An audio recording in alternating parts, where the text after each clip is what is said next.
What's up, hobby friends, and welcome to my video tutorial on how to paint Marvel Crisis Protocol's Beta Ray Bill. I've got the colors I've used up on the screen, so if you want to give the video a pause and copy those down, we can dive right on into the tutorial.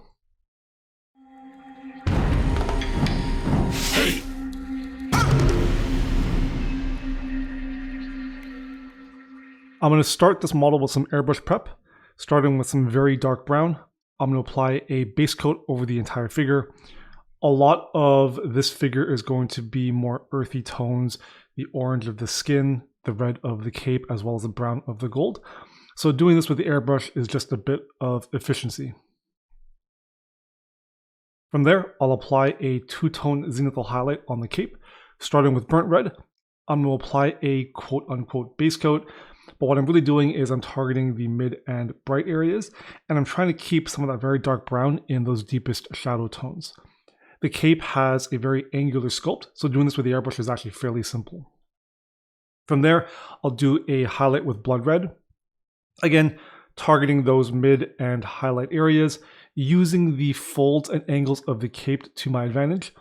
I do concentrate this highlight a little stronger on the front part of the cape and fade it out towards the bottom. Once the airbrushing is done, I'll go back in by hand. First with pure blood red, I'm going to touch up some of the highlights on the cape. In particular, I'm focusing on the finer folds, particularly around the cowl or the neck. And then as I work my way down the cape, I'll just apply a base coating pass to sort of even up the color and give it a bit more vibrancy.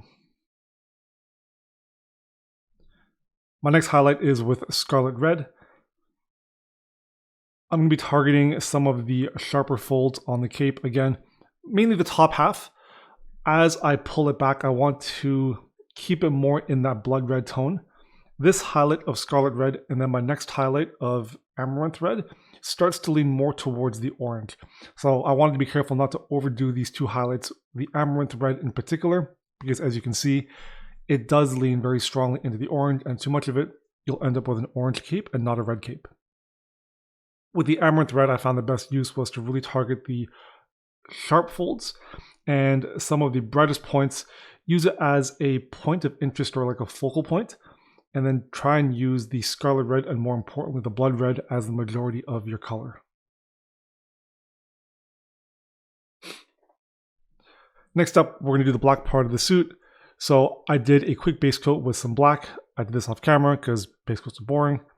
And then from there, I'll apply a sort of a mid-tone base coat with rubber black, basically covering the entire suit, leaving the black in the deepest recesses and crevices where you have seams or deep folds. My next highlight will be with ash gray, and I'm going to try and be as neat as I can at this stage to preserve, in particular, some of the patterning across his chest, as well as deep folds on the undercuts of the muscles. In particular, pay attention to areas under the chest and then the way the folds wrap across his abdomen. My final highlight would be with AK Graphite. Again, targeting those bright areas and then applying a strong edge highlight on areas of the suit that have the patterning. So we're looking at those little circles and that sort of heartbeat line across the chest. And I think there's some extra circles on the lower portion of the torso as well that's not shown here on the camera angle. To paint the blue, I'm going to start with a base coat of dark sea blue. I'm going to be a little bit neat on the black/gray suit. Try and avoid making any sort of mess here. It'll just save you some extra steps not having to clean up later on. I'm also going to be painting the upper leg plates, his thigh plates, in this color as well. From there, I'll start a highlight with light Prussian blue. And this is pretty much like a mid-tone base coat. I'm going to target all of the flat areas, leaving the dark sea blue in the deepest recesses and in any sort of patterning or creases of the armor. From there, I'm going to start mixing progressive amounts of the cop blue into my light Prussian blue to build up my highlights. So for this, I'll be focusing on the video on the two orbs on his chest and then his collar in particular, because I'll be painting this blue element in a metallic finish. I do want to make sure that I'm accentuating the contrast between my dark tones and my bright tones. So as I'm highlighting up, you see I'm focusing more and more on the front elements, making sure that I'm taking my brights pretty bright so that it has that nice dark to mid to bright contrast. Some portions of this blue I don't want to be super reflective like chrome, so I do have a bit of a smoother transition, in particular on the shoulder pads and on the collar, but you'll notice that later on, as you see the figure, I also paint the thigh armor in a bit more of a reflective finish, and so you'll have stronger jumps between the dark shadow tones and then the bright highlight tones. It's that side-by-side dichotomy of your brights and darks that really gives the metal that reflective finish. And I'm just continuing the highlighting, going from the pastel blue all the way to the pastel green in a similar manner to the previous step, more reflective on the thigh armor, less reflective on the chest, collar, and the shoulder pad. Once you get to pure pastel green, you can also do a sharp edge highlight to get that final pop on the blue armor. From there, I'll do a 50-50 mix of light Prussian blue and Ducat blue. I've got this watered down to about 5 parts water, 1 part paint, and I'm going to do a couple of soft filters on the blue armor just to smooth out some of those transitions. To paint the skin, I'm going to start with a base coat of dark shadow flesh. Again, base coats are boring, so this is done off camera. And then from there, I'll do a highlight with medium rust. This will be my first sort of base tone highlight, so I want to make sure that I cover the majority of the skin, leaving only the deepest recesses in the original dark shadow flesh tone. And when you're painting muscles, as always, make sure you're connecting all of those muscle forms. Get that paint right into the valleys of where the two muscle groups meet, and then you really need to pay attention to where your light source is coming from to determine which part of the valley has the highlight and which part has the shadow. My next highlight is with orange brown, and I'm just going to continue this process, laying down the highlights into the valleys. Once you've locked in the direction of your light and which side is receiving the shadow and which side is receiving the highlight, this is pretty much just an academic process of building up your colors and layering up your highlights. I did start with a fairly dark base tone for this color for the skin. The aim is to take it fairly bright. You can see from orange brown to sunny skin tone, and I think I go up as bright as pale yellow. So it does get fairly bright, but I wanted to make sure that I was able to build up my color from that dark base tone to get those richer orange-red shadows. And then by progressively going up through these different color stages, I can build up to a bright highlight color. I think it's a lot harder to start, especially from a darker primer, to go right to your bright highlight. Not doing those intermediary steps means you're doing a lot more coats or a lot more passes with that bright color, and your finish probably isn't going to be as smooth. So you can see here, this is pretty much my brightest highlight tone with the pale yellow, and for this I'm targeting probably just the upper parts of the shoulders and the biceps, the bones on the fingers and the knuckles, and then like the cheekbones, foreheads, and snout of the face. From there, I'll start applying some glazes, first with the medium rust and orange brown, 50-50 mix again, 5 parts water, 1 part paint, and with the airbrush, I'm going to be targeting the mid and shadow tones. The technique is to basically do a soft pass, spray a bit of color, and then use the airbrush to air dry before applying your next pass. And basically, you're building up progressive layers of color and adding that nuance back in. I'll repeat with dark shadow flesh, targeting those deep shadows. You can use the brush to do these glazes. I just find that with the airbrush, you have a bit of a smoother finish over a larger area for a lot less effort. To paint the non-metal gold, I'm going to start with a base coat of burnt umber. I'm starting to think about where I'm going to be placing my bands of highlights, especially on the flatter, more cylindrical elements. But at this stage, I'm mainly looking to cover the entire armor plate, leaving just the very dark brown in the recesses. English uniform is my next highlight, and here you'll start to see that I really start to lay down or sketch out where I want my bands of highlighting to go. I'm going to start with some very broad bands. Some larger areas are sort of general highlights, and then as I work my way up into the brighter and brighter colors, I'll start to refine, add a bit more nuanced highlighting, especially on the cylinder plates. You want that, again, bright, dark, bright to sell that material reflectivity. Doing the same thing with Japanese uniform, just continuing to refine those highlights.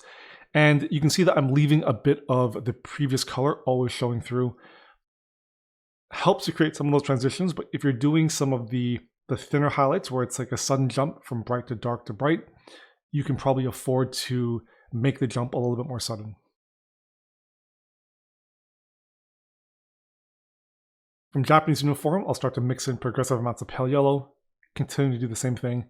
I'll be using the airbrush afterwards to smooth out these transitions. So as I get brighter, I'm not really focusing too much on transitioning or blending each of the different highlights together.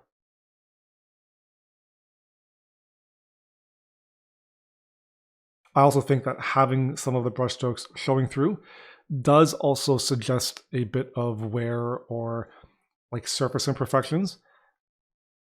You can call that battle damage, but it just gives the material, I think, a little bit more life and a little bit more interest.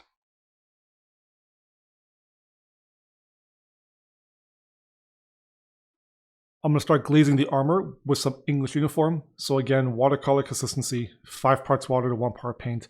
And I'm going to start by glazing into the midtones, start to smooth out the transitions.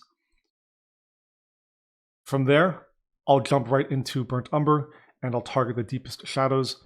And this will help to, starting with the midtones, smooth out some of those rougher areas, those rough patches, and give a bit more of a nicer blend.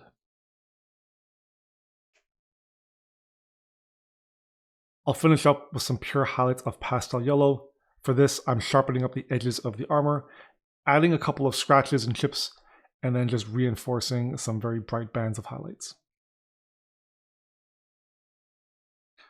To paint the silver, I'll start with a base coat of rubber black, and then from there, it's just a colored step progression through ash gray, graphite, medium sea gray, pale gray, and then pale sand. So in this next clip ahead, I've sped it up about twice the speed, but this is just a real-time highlighting of one of the wings. It's the same approach to the rest of the helmet as well as his gauntlets. Much like with the gold, you're just working through each of the highlight steps in color. You're not worrying so much about the transitions. At this stage, it's about blocking in the placement of light and shadow. I've chosen to focus the highlights for this wing on that one corner there, so you can see that all of my highlighting starts to emanate. It gets brighter and brighter from that point, and then I sort of pull it out towards the edges of the wings. Once I hit that midtone, I'll start to think about the highlighting on the edges as well, just to add a bit more definition to the shape.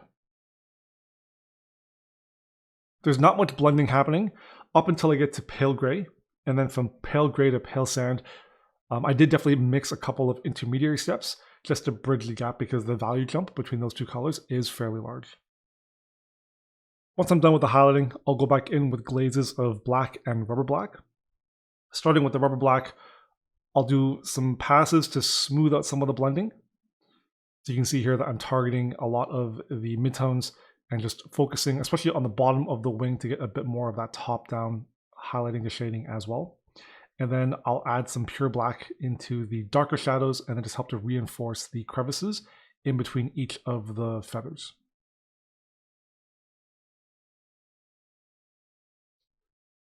I'll finish up with some pure white highlights, focusing on the brightest area. So here it'll be that corner of the wing. I'll also add a couple of specular dots on the wing tips just to add a bit more pop. For the lightning, I'm going to start with an airbrush of pastel green. Make sure you mask off the parts of the model that you aren't painting.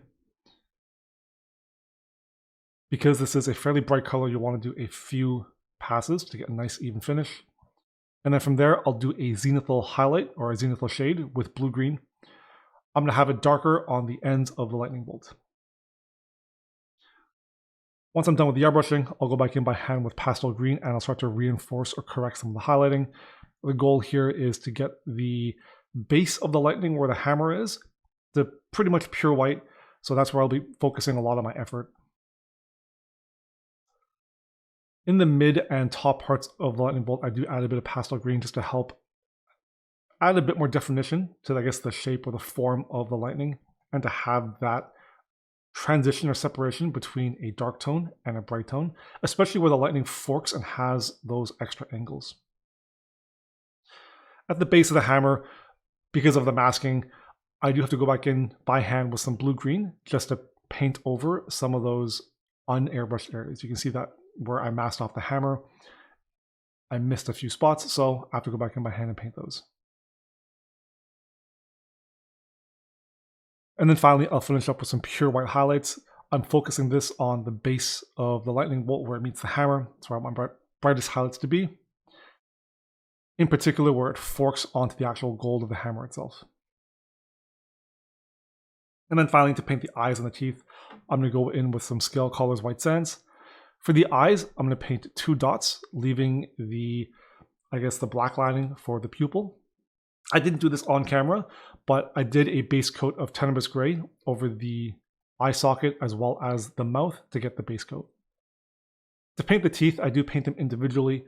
I start with the front of the mouth and work my way backwards.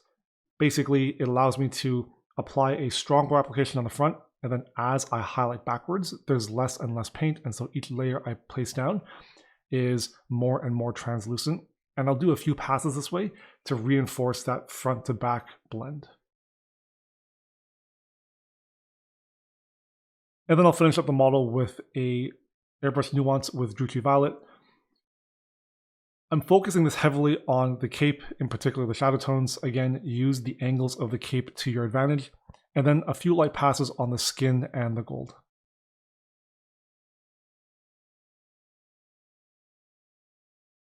I'll avoid overspraying, in particular on the lightning, as well as any of the non-metal silver, just to avoid pushing those colors too much into purple. And that will complete the painting on Beta Ray Bill. This model is for my client's collection, and so I painted the base in a similar manner. I do have a tutorial on the techniques and recipes for that. I'll make sure to have a link in the description below. If you enjoyed the video, make sure you give it a like and subscribe for more awesome weekly content. If you want to check my other social media platforms, I'll have links in the video description below as well. And as always, until next time, happy hobbying.